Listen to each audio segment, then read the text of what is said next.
Welcome to coffee learning. विद्यार्थी मित्रांनो, आज आपण अंकगणितीय श्रेणी हा घटक शिकणार आहोत. अंकगणितीय श्रेणीमध्ये आपल्याला क्रमिका सर्वात महत्त्वाचा घटक क्रमिका मीन्स सिक्वेन्स. मग त्यातलं पहिलं उदाहरण बघूया. 1, 2, 3, 4, 5, डॅश. मग ह्या कोणत्या संख्या आहेत? आपण याला नैसर्गिक संख्या असे म्हणतो. कोणत्या संख्या म्हणतो? नैसर्गिक संख्या. म्हणजे त्याचा अर्थ 1 मध्ये 1 मिळवला 2 होतात, 2 मध्ये 1 मिळवला 3 होतात, 3 मध्ये 1 मिळवला 4 होतात, 4 मध्ये 1 मिळवला 5 होतात. तर म्हणजे मागच्या संख्येतून मध्ये पुढची 1 मिळवला की पुढची संख्या मिळते, मागच्या संख्येत 1 मिळवला की पुढची संख्या मिळते, त्याच्या पुढं म्हणजे त्यातला साधारण फरक. म्हणजे जेणेकरून त्याच्यामध्ये काय एक हे आहे, क्रम आहे की प्रत्येक संख्येत मागच्या संख्येत 1 मिळवलं की पुढची संख्या मिळवते. म्हणजे समान संख्या मिळवल्यानंतर पुढची संख्या मिळतात. त्याच पद्धतीचं दुसरं उदाहरण बघूया आपण.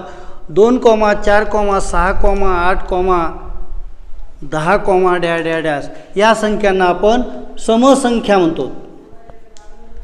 मग पहिल्या संख्येमध्ये 2 मिळवलं की दुसरी संख्या मिळते, दुसऱ्या संख्येत 2 मिळवलं की तिसरी संख्या 6 येते, तिसऱ्या संख्येत 2 मिळवलं की चौथी संख्या 8. म्हणजे इथं समान फरक आहे आणि आपण या संख्येला आपण समसंख्या म्हणतो किंवा 2ची पट म्हणतो. त्याचप्रमाणे तिसरं उदाहरण आपण घेऊया. 1, 4, 9, 16, 25, डॅश. मग यांना आपण वर्गसंख्या म्हणतो. त्यांना काय म्हणतो? वर्गसंख्या म्हणतो. मग आता बघा इथं 1 चा वर्ग 1, 2 चा वर्ग 4, 3 चा वर्ग 9, 4 चा वर्ग 16, 5 चा वर्ग 25. म्हणजे क्रमिक संख्या आहेत. 1 नंतर 2, 2 नंतर 3, 3 नंतर 4, 4 नंतर 5. प्रत्येकाची ही कशी आहे? वर्गसंख्या आहे. मग ह्याच्यात एक विशिष्ट क्रम आहे, या संख्येत एक विशिष्ट क्रम आहे, या संख्येत एक विशिष्ट. म्हणजेच याच्यामध्ये समान फरक 1चा आहे, इथं समान फरक 2चा आहे, इथं ही वर्गसंख्या आहे. अशा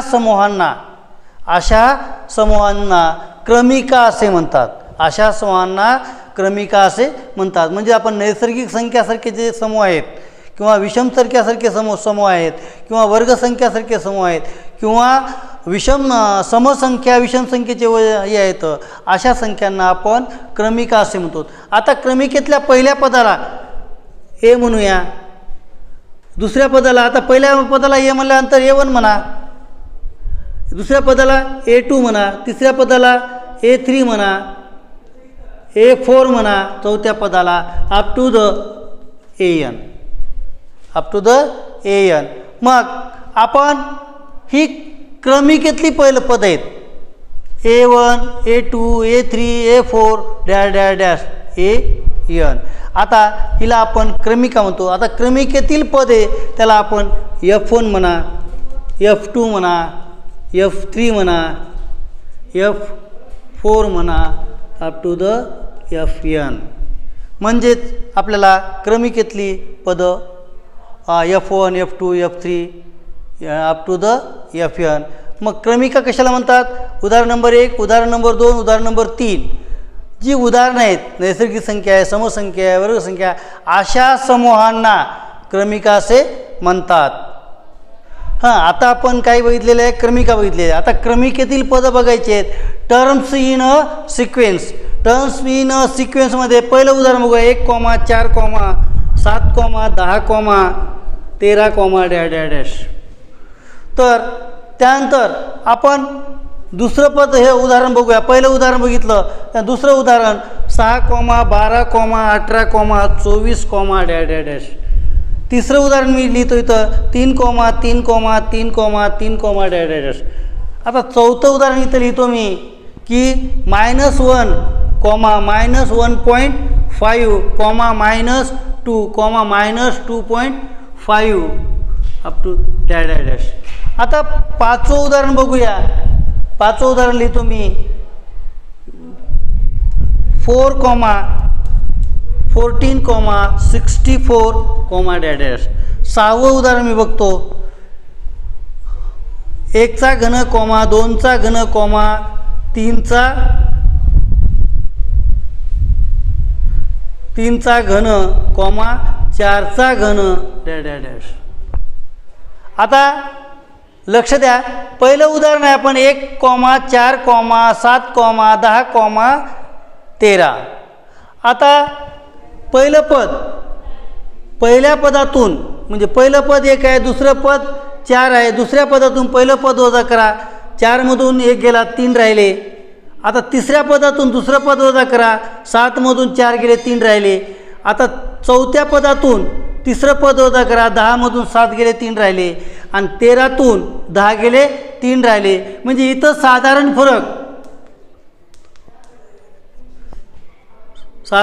फरक हा किती आहे? इथं 3 आहे. म्हणजे पहिल्या क्रमिकेतला साधारण फरक किती आहे? 3 आहे. दुसरी क्रमिका बघा, 6 नंतर 12 आहे, 12 नंतर 18 आहे, 18 नंतर 24 आहे. म्हणजेच दुसऱ्या पदातून पहिलं पद वजा करा, 12तून 6 गेले, किती राहतील? 6 राहतील. 18तून 12 गेले, 6 राहतात. 24मधून 18 गेले, 6 राहतात. म्हणजे दुसऱ्या पदातून पहिलं पद वजा करा, म्हणजे पुढच्या पदातून मागचं पद वजा केलं की साधारण फरक इथं किती आहे? साधारण फरक किती इथं? 6 आहे. मग त्याच पद्धतीनं पहिलं पद 3 आहे, दुसरं पद 3 आहे, तिसरं पद 3 आहे, चौथं पद 3 आहे. मग 3मधून 3 गेले 0, तिसऱ्या 3मधून दुसरं 3 गेलं 0, चौथ्या 3मधून तिसरं 3 गेलं. म्हणजे प्रत्येक पदावर कसं आहे? 3-3 अंक आहे. म्हणजे दुसऱ्या पदातून पहिलं पद वजा करा, तिसऱ्या पदातून दुसरं पद वजा करा, चौथ्या पदातून तिसरं पद वजा करा. तर इथं साधारण फरक हा किती येणार आहे? 0 येणार आहे. मग उदाहरण नंबर 4चा विचार केल्यानंतर उदाहरण नंबर 4 बघा, -1 T1 किती आहे? -1 आहे. आणि T2 म्हणजे दुसरं पद किती आहे? -1.5. तर दुसऱ्या पदातून पहिलं पद वजा करा, -1.5 मायनस इन ब्रॅकेट -1. आता इथं मी ऋण 1.5 वजा चिन्ह वजाबाकीचं आहे, परत संख्येचं चिन्ह ऋण आहे, ऋण 1. हे दोन्ही ऋण असल्यामुळं इन ब्रॅकेट म्हणजे कंसात पहिलं पद लिहावं लागतं. म्हणजेच -1.5 मायनस प्लस गुणाकारामध्ये इथं काही नाही, म्हणजे कंसाच्या बरोबर 1 असतो. तर कंसातली संख्या सोडवताना त्याचा गुणाकार तो मायनस प्लस 1. आता इक्वल टू, आता या दोन्हीमध्ये मोठी संख्या कोणती आहे? -1ची आहे. म्हणजेच मायनस आणि 5मधून 0 गेला, 5 राहिले, दशांश टिंबाला दशांश टिंब, मग 1मधून 1 गेला 0. म्हणजेच येणारा फरक हा -0.5 आला. त्यानंतर तिसरी संख्या आहे -2 मायनस इन ब्रॅकेट -1.5. म्हणजेच दुसरी संख्या कोणती आहे? -1.5. त्यांची वजाबाकी करताना -2 जशाच तसं मायनस प्लस 1.5. आता इथं लक्ष द्या, आता इथं 2 आहे, इथं पॉईंट नंतर 5 आहे. आता धनसंख्या 1.5 आहे, ऋणसंख्या -2 आहे. मोठी संख्या ऋण असल्यामुळं ऋण चिन्ह द्या. आता इथं काहीच नाही, दशांश टिंबाच्या पुढं काहीच नाही, म्हणजे 0 असतो. त्यातला 1 दिला, इथं काय 10तून 5 गेले, 5 राहिले, दशांश टिंबाला दशांश टिंब, 1मधून 1 गेला 0. म्हणजे इथं साधारण फरक किती आलेला आहे? -0.5. म्हणजे इथं सुद्धा साधारण फरक आपल्याला -0.5. आता उदाहरण नंबर 5चं बघा, 4 दुसरी संख्या 16 आहे, तिसरी संख्या 64 आहे, चौथी संख्या. आता लक्ष द्या, दुसऱ्या संख्येतून पहिली संख्या वजा की इथं 12 येते, तिसऱ्या संख्येतून दुसरी संख्या वजा की इथं 48 येते. मग आपल्याला दोन्हीमध्ये काही फरक वाटतो? समान वाटतो का? नाही. मग आता या उदाहरणामध्ये फरक समान नाही, तर याच्यात दुसरा कोणता गुणधर्म आहे का बघूया. आता याच्यामध्ये 4ची 4 पट 16 आहे, 4ची 4 पट 16 आहे. आता 16ची 4 पट किती येणार आहे? 64 आहे. इथं गुणाकार समान आहे, इथं कसं आहे? गुणाकार समान आहे. म्हणजे तिथं 4ची पट. या उदाहरणामध्ये बेरीज किंवा वजाबाकी समान नसून, या उदाहरणामध्ये बेरीज किंवा वजा तर याच्यामध्ये गुणाकाराची पट समान आहे. उदाहरण नंबर 6चा जर विचार केला, 1 घन 1 येतो, 2चा घन 8 येतो, 3चा घन 27 येतं आहे, आणि 4चा घन. मग आता अशा प्रकारे आपण जर घन काढत गेलो त्याच्यामध्ये बेरीज किंवा गुणाकार कोणतीही पट समान येत नाही. म्हणजेच उदाहरण नंबर 1, उदाहरण नंबर 2, उदाहरण नंबर 3 आणि उदाहरण नंबर 4 हे चारही उदाहरणामध्ये आपल्या पहिल्या 4 उदाहरणामध्ये साधारण फरक हा समान आहे. साधारण फरक हा समान आहे म्हणून ही अंकगणितीय श्रेणी आहे. ही अंकगणितीय श्रेणी आहे. उदाहरण नंबर 5चा जर विचार केला अंकगणितीय श्रेणी यालाच अर्थोमॅटिक प्रोग्रेशन म्हणतात. याला आपण अर्थोमॅटिक प्रोग्रेशनची उदाहरणं आहेत. उदाहरण नंबर 1, उदाहरण नंबर 2, उदाहरण नंबर 3 आणि उदाहरण नंबर 4 ही अंकगणितीय श्रेणी आहे. तर आता उदाहरण नंबर 5चा जर विचार केला तर 4ची पट म्हणजे 4 चौक 16, 16 चौक 64, 64 चौक पुढची येणारी संख्या 4च्या पटीत येणार आहे. ही अंकगणितीय श्रेणी नसून भूमितीय श्रेणी आहे. याला जॉमेट्रिक प्रोग्रेशन म्हणतात. उदाहरण नंबर 5 भूमितीय श्रेणी आहे. उदाहरण नंबर 6चा जर विचार केला तर उदाहरण नंबर 6 हे अंकगणितीय श्रेणी नाही आणि भूमितीय श्रेणी नाही. मग उदाहरण 1, 2, 3, 4 ही अंकगणितीय श्रेणी आहे. आता पहिल्या पदाला आपण ए मानतो. पहिल्या पदाला ए म्हणतो, प्रथम पदाला ए म्हणतो किंवा T1 म्हणतो मग आता दुसऱ्या पदाला T2, तिसऱ्या पदाला T3, चौथ्या पदाला T4 डॅश आपण याला Tn म्हणतो. आता Tnच्या पुढचं एक पद विचार केला Tn+1. आता त्याच्या पुढे गेलं तर Tn+2. मग अशी ही या क्रमिकेतील ही पदं आहेत. आता क्रमिकेतलं पुढचं पद काढायचं असेल आता याच्यामध्ये जो फरक साधारण आला आहे साधारण फरकला किंवा सामायिक फरकाला आपण डी हा शब्द वापरतो. डी साधारण फरकाला आपण काय म्हणतो डी म्हणतो. हा साधारण फरक काढायचा कसा तर पुढच्या पदातून मागचं पद वजा करायचं आहे म्हणजेच Tn+1 मायनस Tn हे साधारण फरक काढण्याचं मी क्रमिकेचं काढण्याचं हे सूत्र आहे. डी बरोबर Tn+1 मायनस n Tn. आता आपण अंकगणितीय श्रेणीतले प्रथम पदाला आपण ए मानतो. प्रथम पदाला ए. आता दुसरं पद म्हणलं ए अधिक डी म्हणजेच प्रथम पदामध्ये साधारण फरक मिळवायचा ए अधिक डी. आता तिसरं पद ए अधिक 2d ए अधिक 2d. आता चौथं पद ए अधिक 3d डॅश आपल्याला ए अधिक nd ही झाली आपली अंकगणितीय श्रेणीची क्रमिका आहे. याला आपण अंकगणितीय श्रेणी या रूपात मांडतो. यावर आधारित आपण क्रमिका बघितलेली आहे, अंकगणितीय श्रेणीतले पदं बघितलेले आहेत आणि अंकगणित श्रेणीचे पदं बघितल्यानंतर आपण साधारण फरक काढलेला आहे. प्रथम पद काढलेलं आहे. अभ्यास 3.1. आता अभ्यास 3.1 मध्ये पहिला प्रश्न असा आहे की खालील दिलेल्या उदाहरणातील ही क्रमिका आहे अंकगणित श्रेणी आहे का नाही ते सांगायचं आहे आणि त्यातील साधारण फरक सांगायचं आहे आपल्याला. पहिलं उदाहरण घेऊ 2, 4, 6, 8, डॅश ही अंकगणितीय श्रेणी आहे का नाही हे सांगायचं आहे. ते झाल्यानंतर पण आपल्याला त्यातलं सामायिक फरक आपल्या इथं दाखवायचं आहे काढायचं आहे. तर उदाहरण सोडवताना आपल्याला ए बरोबर T1 बरोबर किती आलं इथं 2, T2 बरोबर 4, T3 बरोबर 6, T4 बरोबर 8.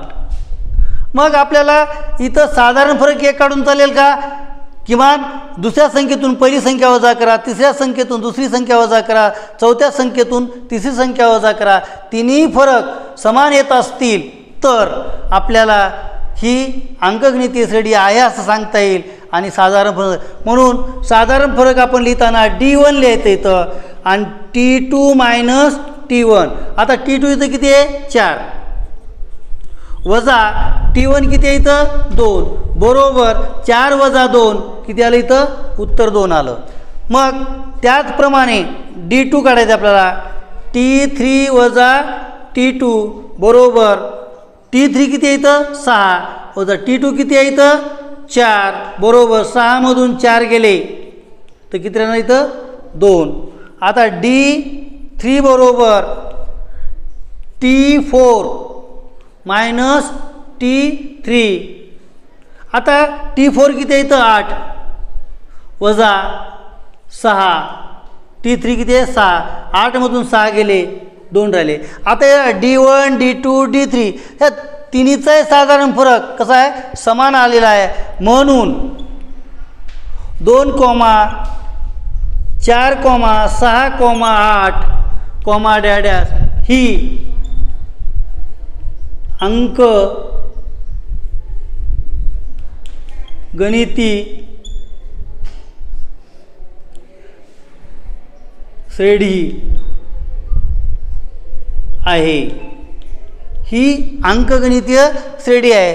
त्यात मग आता अंकगणितीय श्रेणी आहे निश्चित झाल्यानंतर साधारण फरक आपण काढलेला आहे. D1 काढला आहे, D2 काढला आहे, D3 काढला आहे, हा समान आलेला आहे. म्हणून साधारण फरक बरोबर D बरोबर किती इथं 2 आहे. अशा प्रकारे आपण हे जे प्रश्न अभ्यास 3.1 मधला पहिला प्रश्न सोडला आहे त्यातलं पहिलं बीट घेतलं आहे. या पद्धतीनं राहिलेली उदाहरणं सोडवायची आहेत. तर विद्यार्थी मित्रांनो आपण जसं अभ्यास 3.1 मधला पहिला प्रश्न बघितला आहे त्याच पद्धतीनं क्वेश्चन नंबर 2. आता क्वेश्चन नंबर 2 मध्ये काय सांगितलेलं आहे दिलेल्या अंकगणितीय श्रेणीतलं प्रथम पद दिलेलं आहे आणि साधारण फरक दिलेला आहे. तर अंकगणितीय श्रेणी आपल्या इथं लिहायची आहे किंवा तयार करायची आहे. तर पहिलं उदाहरण बघू. त्यातलं क्वेश्चन नंबर 2 मधलं पहिलं उदाहरण आपण A बरोबर 10 D बरोबर 5. A म्हणजे प्रथम पद, D म्हणजे साधारण फरक इथं दिलेलं आहे. तर आपल्याला अंकगणितीय श्रेणी तयार करायची आहे. प्रथम पद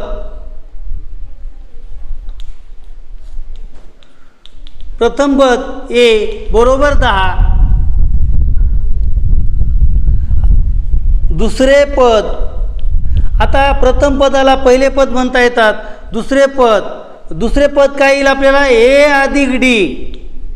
A म्हणजे 10 अधिक D म्हणजे 5 बरोबर A plus D equal to 10 plus 5 equal to 10 plus 5 equal to 15. मग 10 अधिक 5 बरोबर 15 आलं आहे. तिसरे पद बरोबर A अधिक 2D. आता A अधिक 2D म्हटल्यानंतर A म्हणजे 10 अधिक 2 गुणिले D ची किंमत किती आहे इथं 5 आहे. मग 10ला 10 अधिक 5 2 ला गुणा 5 दोन्ही 10 5 to the 10 equal to 10 plus 10 20. चौथे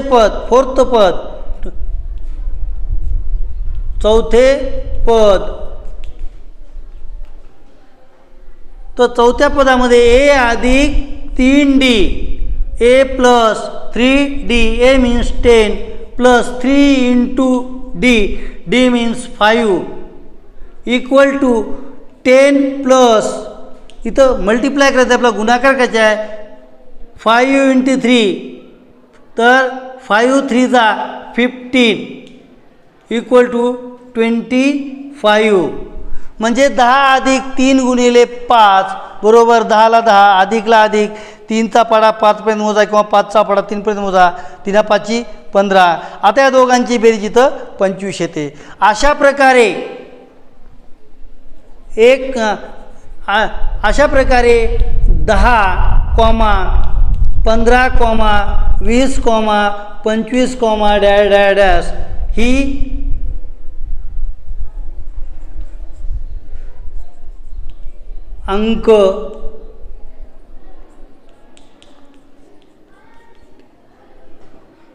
अंकगणिती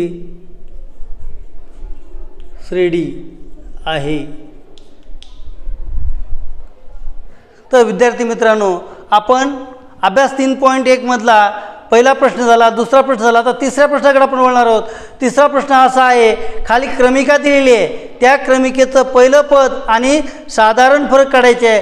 क्रमिका आहे आपली 5, 1, 5, 1, -3, -7, डॅश.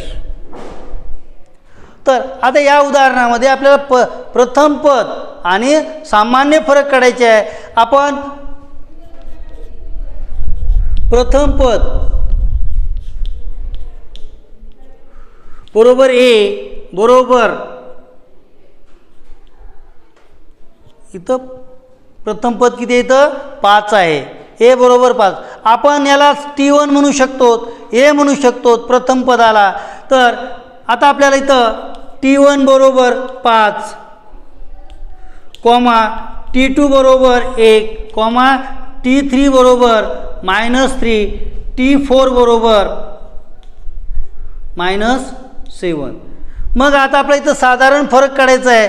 तर एक फरक काढून चालणार नाही, किमान 2 तरी काढावे. दोन्ही फरक समान येत असेल तर ती अंकगणितीय श्रेणी आहे आणि त्यातला फरक आपल्याला निश्चित करता येतो. D1 बरोबर T2 -T1 बरोबर T2 किती आहे? 1 मायनस T1 किती आहे? 5 बरोबर 1 - 5. मग या दोन्हीमध्ये एक धन आहे एक ऋण आहे. विषम चिन्हांची बेरीज होते, वजाबाकी होते सॉरी, आणि समचिन्हांची बेरीज विषम चिन्हाची वजाबाकी -5 - 1 = -4. म्हणजेच 1 - 5 बरोबर याच्यामध्ये 1चं चिन्ह धन आहे, 5चं चिन्ह ऋण आहे. मोठ्या संख्येत चिन्ह ऋण आहे म्हणून ऋण द्यायचं आणि त्यांची वजाबाकी करायची. 5 मधून 1 गेला 4 राहिले. त्याचप्रमाणे D2 बरोबर T3 - T2 = आता T3 किती आहे? -3 T2 किती आहे? इथं 1. आता दोन्हीचे समान चिन्ह आहे म्हणून त्यांची बेरीज करायची. चिन्ह जशाच तसं 3 आणि 1 4. आता याच्यामध्ये D1 साधारण फरक -4 आलेला आहे, दुसऱ्या याच्यामधून -4 आला आहे. म्हणजे साधारण फरक D1 आणि D2 समान आल्यामुळं आपण इथं सरळ लिहू शकतो साधारण फरक हा किती आहे? -4. प्रथम पद 5 आणि साधारण फरक -4 आहे. अशा प्रकारे प्रश्न क्रमांक 3 हा सोडवायचा आहे. या पद्धतीचा अभ्यास 3.1 इथं संपलेला आहे.